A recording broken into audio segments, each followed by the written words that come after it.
Oi galera, em 2019 a Netflix fez um anúncio e nesse anúncio eles falaram que iriam adaptar 100 anos de solidão. Você nunca ouviu falar de 100 anos de solidão? Janu! Aríssimo.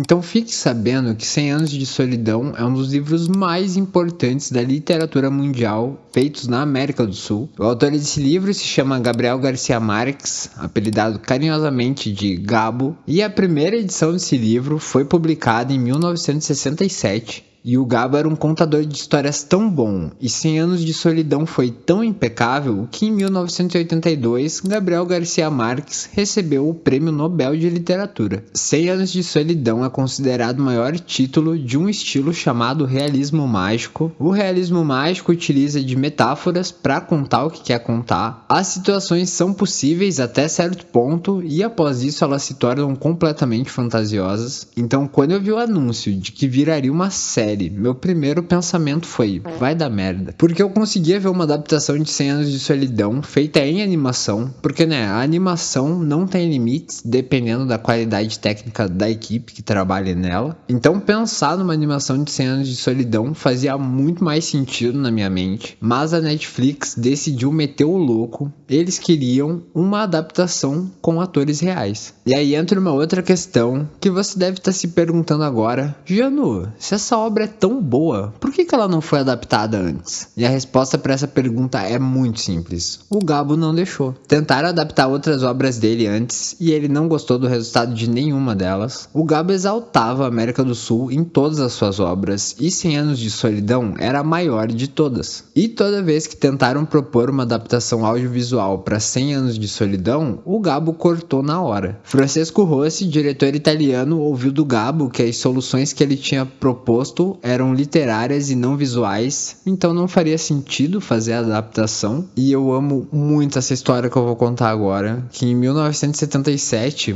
o ator Anthony Quinn disse que daria $1 milhão pelo direito da obra. E o Gabo respondeu que aceitaria por 2. Uma parte seria dele e outra parte iria para a Revolução Socialista na América Latina.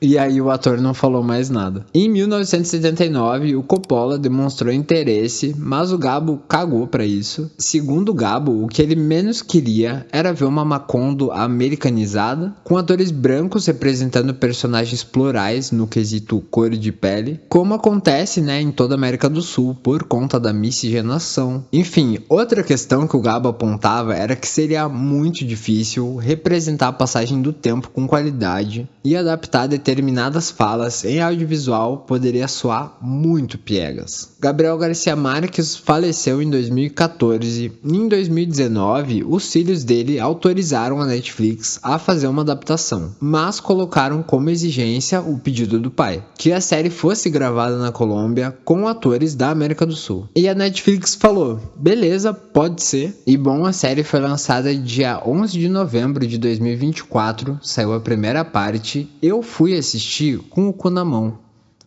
Porque assim, uma adaptação boa consegue melhorar uma obra que é mais ou menos. Porém, uma adaptação mais ou menos consegue estragar uma obra boa. Eu jurei que a Netflix ia conseguir estragar 100 anos de solidão. Mas a realidade é que eles conseguiram acertar profundamente nessa adaptação. Desde a escolha do elenco até as locações, eu assisti essa série em um dia. Eu simplesmente não conseguia parar. E mesmo sabendo que iria acontecer, eu queria muito ver como eles iriam adaptar os acontecimentos. E nessa eu consumi a primeira parte inteira em questão de horas. Em junho de 2025 sai a segunda parte da adaptação, mas assim, eu acho que eles vão tirar de letra, tendo em vista, o que eles fizeram na primeira parte. Provavelmente a segunda já está pronta também, eles estão só esperando a data para lançar. A primeira parte do livro é muito mais complexa de adaptar, na minha opinião, porque mostrava a evolução desse lugar inabitado para um povoado bem definido. Só que a minha parte preferida do livro é a parte que ainda vai ser lançada, que é justamente a segunda metade, porque para mim surgem personagens que são muito complexos e os romances que mais me quebram no livro. Então eu tô muito ansioso para ver como que eles vão adaptar essa segunda parte, mas tendo em vista de que a primeira foi muito boa, eu tô confiante de que eles vão continuar nesse padrão.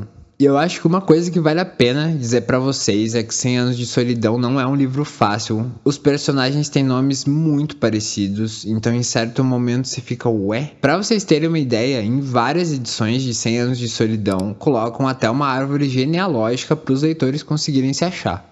E isso é uma coisa boa da adaptação audiovisual, como os atores, né, são bem diferentes entre si, essa confusão acaba não sendo tão complicada na série. Quanto à caracterização dos personagens, eu achei que eles mandaram muito bem. Eu tenho algumas ressalvas, por exemplo, o ator que fez o José Arcádio adulto, no livro ele é descrito como um cara gigantesco, aqueles malucos que parecem um armário, sabe? E tendo em vista como era o ator representando ele adolescente, eu jurei que ele seguiria por esse lado. Mas quando ele retorna, ele parece ser mais baixo do que era a versão adolescente. Eu achei meio estranho isso aí, mas o ator é bom, então né. Outra ressalva é a Úrsula Iguarã, a mãe do José Arcádio, após a primeira passagem de tempo. A atriz manda muito bem, acho que a questão é mais a caracterização. Ela era descrita e eu imaginava como uma personagem magérrima e sempre com cara de cu. Só que a atriz que interpreta ela após essa passagem de tempo, eu achei ela muito carismática.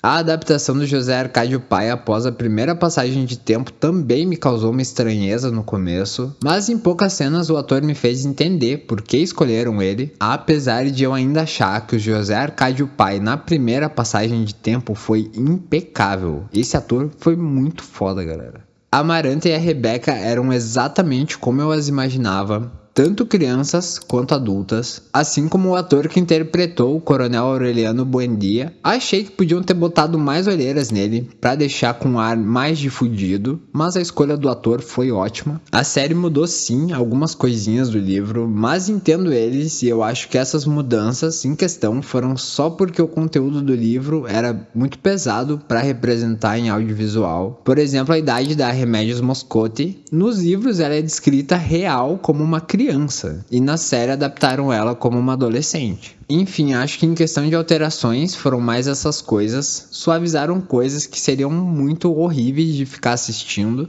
Tipo esse rolê da Remédios Moscote, umas partes mais sexuais envolvendo os Buendia e outras coisas que dificultariam muito a produção. Tipo a chuva acompanhando o fantasma do Prudêncio. Teria sido maneiro, mas porra, que trabalhão pra um detalhe que às vezes as pessoas nem iriam perceber. Mas assim galera, quando a Netflix erra, eu aponto o erro. Mas eu preciso admitir que nessa adaptação eles deram uma aula. Os diretores da série foram Laura Moura e Alex Garcia Lopes, respeitaram demais a obra do Gabo e foi fantástico o que eles fizeram. Algo me diz que o Gabo teria ficado muito orgulhoso dessa adaptação. Vejam 100 Anos de Solidão, tá na Netflix, a primeira parte. Se você já conhece o livro, provavelmente você vai se encantar com a série. E se você não conhece, saiba que eu invejo você. Recomendo então que você até leia o livro antes, porque nossa, tá aí uma experiência que eu queria ter de novo pela primeira vez. Ler 100 Anos de Solidão. Mas a minha recomendação é que você não pare de ler depois que você comece, porque como os nomes dos personagens são muito parecidos, é muito fácil confundir. Fora isso, você vai ler uma das coisas mais lindas que já leu na vida. Se você tem preguiça de ler, então assiste a série mesmo, talvez te dê vontade de saber como vai terminar a história dos Buendia,